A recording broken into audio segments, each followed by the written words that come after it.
Hello, it's Monday, May 18th. This is a child green through black belt class. Guys, we're going to be working on some hand striking techniques this week, continue with some grappling, and we're going to have continue with something we started on Friday with some stick defense. So before you get started, as always, please make sure you get warmed up. Make sure you get warmed up, stretch out, limber up a little bit. Now, I hope you guys got a chance to get outside, get some fresh air this weekend. We had a beautiful weekend. I'm curious to hear if any of you guys did your training outside. If you did and mom and dad took some pictures, make sure you send them over to us. I haven't gotten any pictures from you guys training in about a week, so make sure we're getting those pictures of you guys training. All right, today, everybody, green through black, we're working on the same hand techniques. We're working our uppercuts. This is a technique that needs polishing up, whether you're brand new at it or you're an advanced student. The uppercut, we're going to be in our defensive stance here.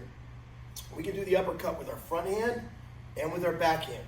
Couple key elements when we work on the uppercut. One, make sure your palm is facing your face. So when the punch is traveling up, it's like this and not like this. The palm of your hand is facing your face. You're still hitting with your first two knuckles.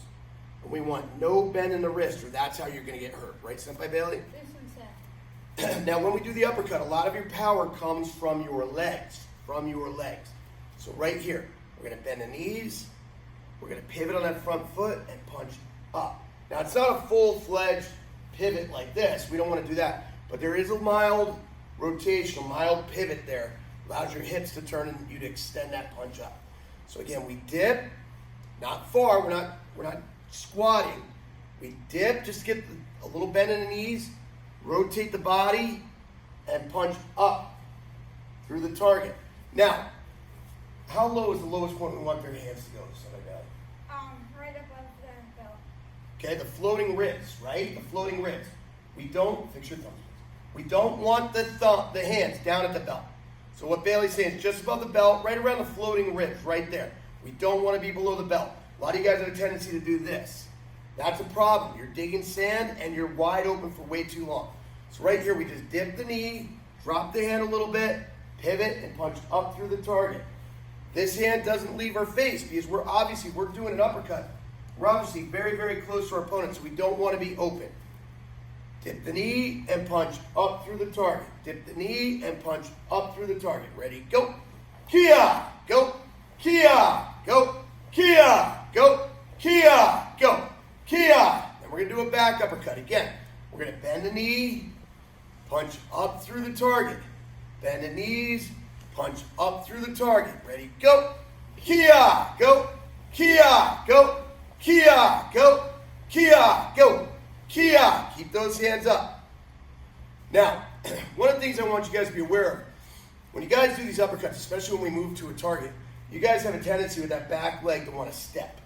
And you pick your back foot up. I'm not really sure why you do it. I don't know if it feels like dancing. Rhythm is a dancer. I don't know what you're doing there. Okay, but we're not dancing. So our back foot stays planted. When we take that foot off the ground, we lose all the drive, all the power from that back leg.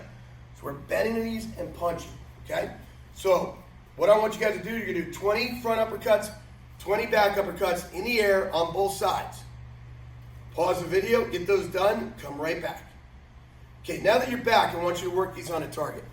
Now, for our lower belts, green and blue belts primarily, I want you to focus on something like an x-ray paper, whatever you guys have found at home that you could use. It's kind of like an x-ray paper, a manila folder, something like that.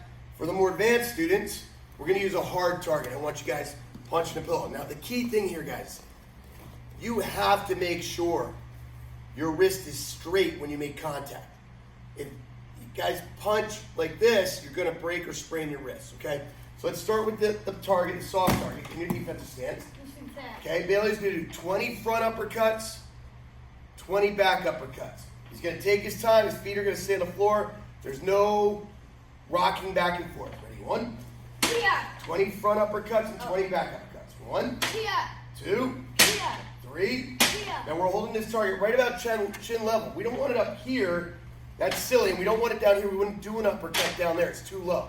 We want this right around chin level. Go. Go. Go. And he's going to do the back uppercut. Go.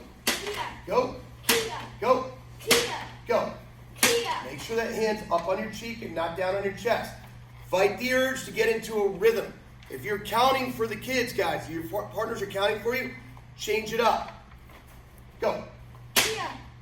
Hold your hands higher, please. Go. Kia. Go. Kia. Go. Kia. Go. Kia. Go. Kia. So they fight that urge to get in a rhythm. 20 front, 20 back. Now, for those of you using the whole target, hard target, please, please, please do not worry about going fast. You gotta take your time. I don't want anybody hurting their wrists, okay? Front uppercuts, Bailey. Go. Kia. Make sure there's no bend in that wrist. We don't want to hit it like this, and we don't want to hit it like this. It's got to be perfectly solid, hitting with those two knuckles. Go, Kia. go, Kia. go. Kia. In the back. Go, Kia. go. Kia. Notice I let my hand go up when he hits it. I don't want to cause resistance there. It's going to hurt him. Kia. Go. Kia. Okay, so you do 20 front, 20 back. Make sure you do both sides. The uppercut can come into the chin, into the chin, or if he's bent over, it can come up into the body in there. All right? So let's get our reps in.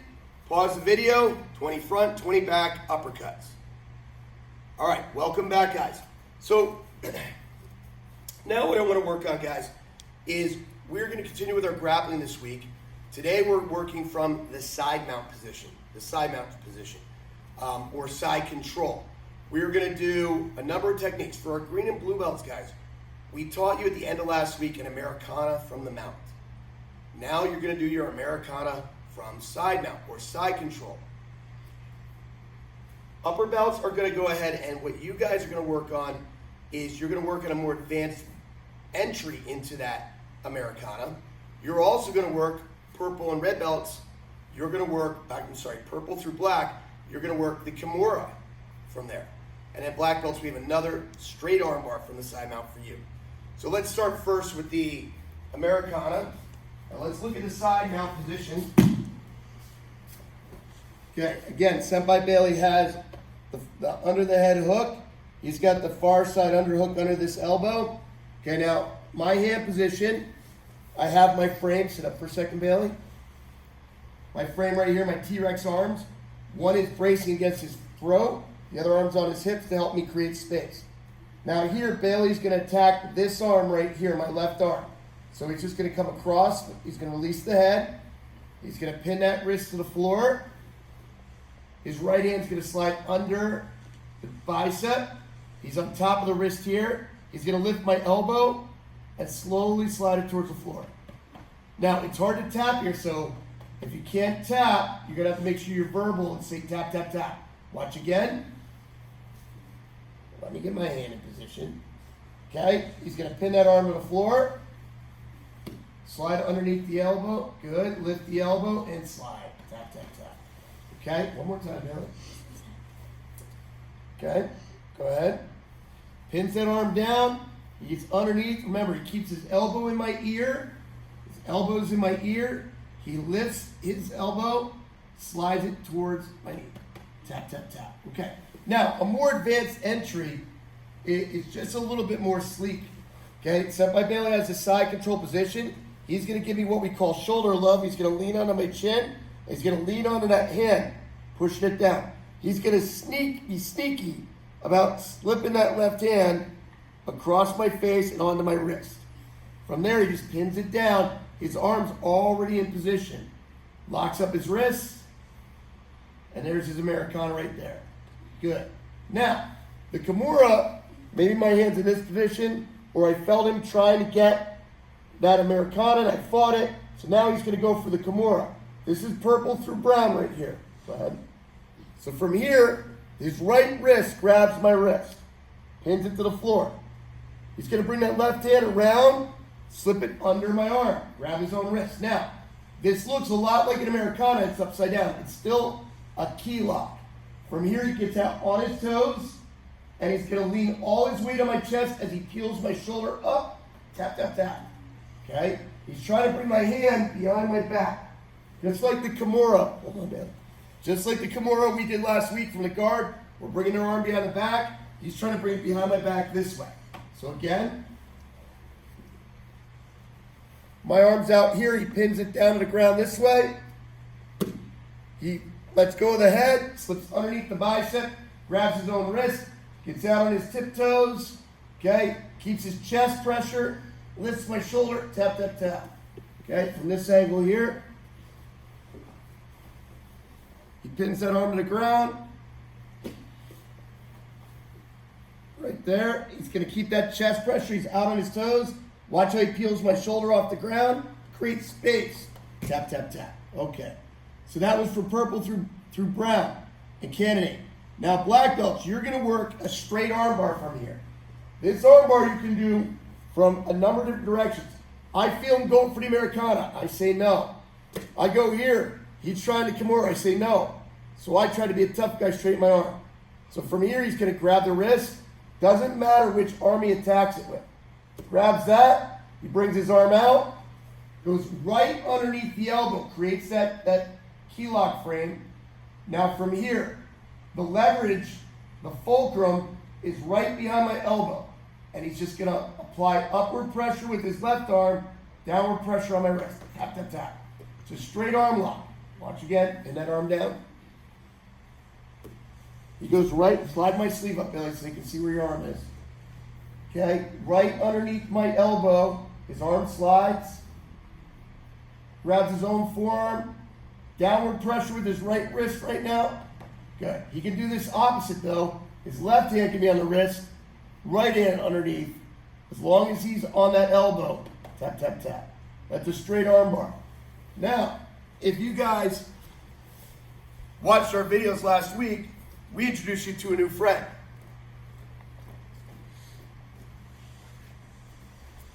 This is our friend Uki. If you happen to have an Uki at home, here we go.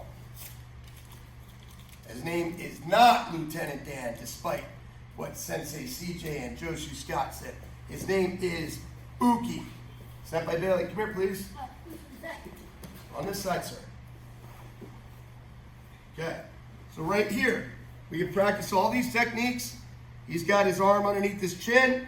Okay, so he's gonna attack the Americana. Good. Be careful, you can't tap. Don't rip his shoulder off. Okay, he can work the Kimura. Now look here, guys. Senpai Bailey's gonna get out on his tiptoes, and he's peeling his shoulder up, and he's bringing the wrist behind his back. Okay, let's turn this sideways. Watch how he creates that leverage. Gets out on his tiptoes, peels that shoulder back. Good. Okay, and finally, we get the straight arm bar. Now, from the straight arm bar, guys, he's going to be underneath the elbow. He's pushing down with the hand that's on the wrist and up on the elbow. Go ahead. Oh, I think you broke his elbow. Okay, good. Do it the other side. Doesn't matter which arm creates that frame. Good. Awesome. Now, guys, today, you can put that off to the side for a second, Bailey. Today, guys, we're going to talk about, for our mat chat, is commitment and honoring commitments, guys. There's a very, very moral, ethical element of honoring commitments. I'm a firm believer, guys, that if you say you're going to do something, you do it. If you commit yourself to doing something, you do it. If you let somebody know, or you tell somebody, I'm going to do this, then you do it. Knowing how to honor commitments is a trait that will earn you respect. It's the right thing to do.